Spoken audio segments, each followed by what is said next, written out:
अगर आपको soya chunks बहुत ज़्यादा ही पसंद है मेरी तरह, तो एक बार इस रेसिपी को ज़रूर ट्राई कर लेना, जो कि बहुत ज़्यादा ही टेस्टी बनी थी। तो सबसे पहले करना कुछ नहीं है, सोयाबीन ले लेनी है, उसके अंदर दही, बेसन और थोड़ा सा चिकन 65 मसाला डाल के अच्छी तरह हाथों से मिक्स कर लेंगे।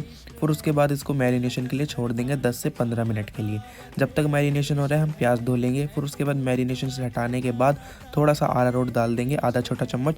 फिर मिक्स करने के बाद एक एक करके इसको कढ़ाई में फ्राई होने के लिए छोड़ देंगे जब तक ये क्रिस्पी हो रहे हैं। ठंडा होने के बाद इसको निकाल लेंगे।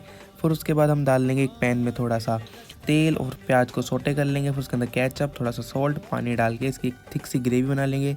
फिर वो सोया चंक्स डाल देंगे और थोड़ा सा कोरिएंडर एंड सेसमे सीड से इसकी गार्निशिंग कर लेंगे और मज़ा ही आ जाएगा।